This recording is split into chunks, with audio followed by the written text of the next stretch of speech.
Tropical all-inclusive resorts promise paradise, swaying palms, poolside drinks, warm beaches. Their advertising seduces with sun-soaked fun, where every amenity is covered by one upfront price. But beneath the illusion of inclusion are exclusions, hidden fees, subpar food, environmental tolls, and more. Join Viewcation as we tell you why all-inclusive resorts are actually scams. The illusion of the perfect room. The allure of an all-inclusive resort often begins with the stunning room photos displayed on the website. Crystal clear images of spacious, well-furnished rooms with ocean views can make anyone click on the Book Now button almost impulsively, but the reality often falls short. The room you see online is most likely a high-end suite, photographed under perfect lighting conditions and perhaps even digitally enhanced to look more appealing. Resorts employ a range of marketing tactics to make their accommodations look irresistible. The photos you see are often of their best suites, which are significantly more expensive than standard rooms. It's not uncommon for guests to arrive and find that their room lacks the charm and amenities showcased online. This disappointment is palpable, especially when you've spent a considerable amount on what you thought would be a dream vacation. You may find yourself in a smaller room, perhaps one that hasn't been updated for years. The ocean view you are looking forward to might be a sliver of blue that you can only see if you crane your neck from the balcony.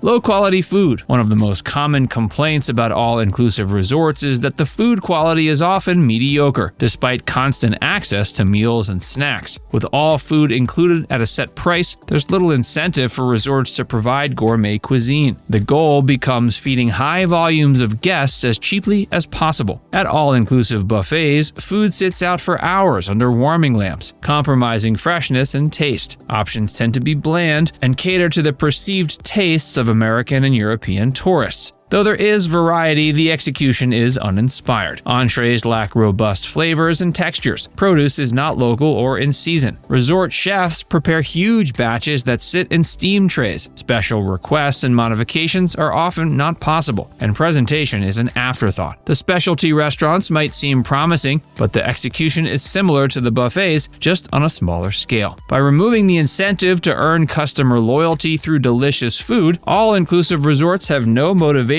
to excel in their culinary offering, aka when guests have already paid, there's no consequence for subpar meals. Isolates visitors from local culture. A major downside of all-inclusive resorts is they isolate guests from authentic cultural experiences. Resorts provide little motivation or opportunity to leave the walled-off premises and engage with local communities. Resorts often feel like generic versions of the destination with some tropical theming. The on-site amenities aim to be so comprehensive that guests have no need to go beyond the gates. Tours and excursions must be specifically booked at extra cost rather than part of natural exploration. With staff catering predominantly to English-speaking tourists, there's no need to use basic foreign language skills. Signage and materials are in English for visitor convenience rather than immersing guests in the local linguistic and cultural context. The food served caters to foreign palates rather than showcasing regional cuisine. So guests miss out on tasting beloved local dishes and street food specialties. Likewise, local music, art, and cultural performances take a backseat to generic pan-tropical entertainment.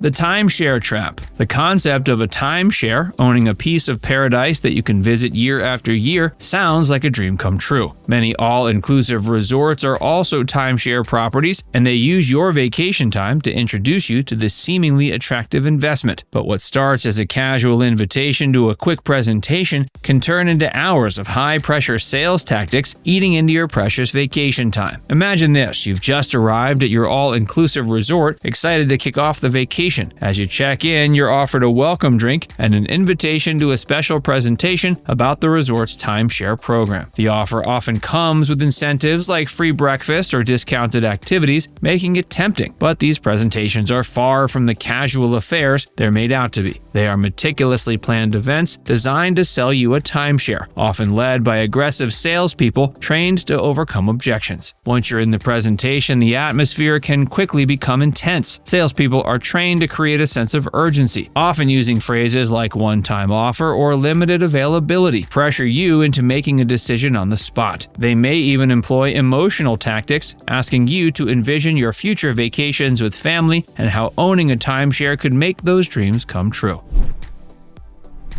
Can feel crowded and hectic. Though promoted as relaxing escapes, the jam-packed nature of all-inclusive resorts can make them feel frantic and crowded rather than tranquil. Their massive scale and inclusion-focused business model contribute to ongoing hustle and bustle. With hundreds of guests cycling through quick week-long stays, resorts take on a hectic atmosphere. Guests swarm common areas like pools, beaches, and buffets, leaving few quiet spaces to relax. Activities amp up the energy with booming music and hype. Nightlife creates a party vibe rather than a peaceful one. Lines form at restaurants and bars with limited seating for the sheer volume of guests. Staff struggle to keep up with intense demand. With limited time, guests rush to experience everything rather than setting a leisurely pace. The atmosphere becomes more theme park than oasis. Trying to provide endless inclusion creates logistical challenges. Overbooking group tours and water sports is common to meet demand, but this leads to cancellations, long waits, and frustration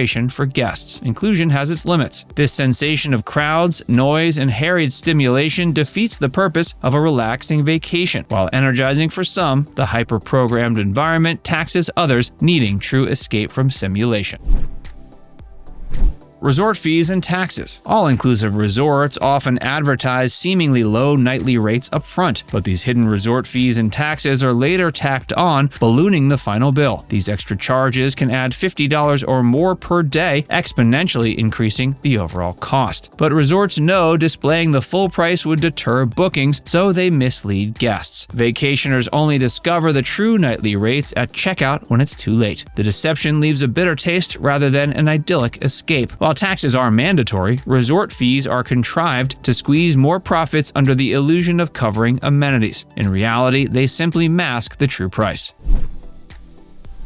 Charging for premium Wi-Fi when it's advertised as free. The bait and switch of advertising free Wi-Fi, then charging for premium connectivity is another deception. Resorts promise complimentary Wi-Fi, but only provide bare-bones service so slow it's unusable. Meanwhile, they charge $15 or more daily for upgraded premium Wi-Fi, essential for streaming or working remotely. This false advertising pressures guests to pay extra for a necessity hotels once provided for free. The two-tiered Wi-Fi scam is a profiteering scheme disguised as choice. Resorts could easily offer uniformly fast service to all guests at no charge. Instead, they deliberately provide inadequacy to push privileged speed for a hefty fee. Now it's time to hear from you. Did we leave out any other reasons that all-inclusive resorts are scams? Let us know in the comments section below.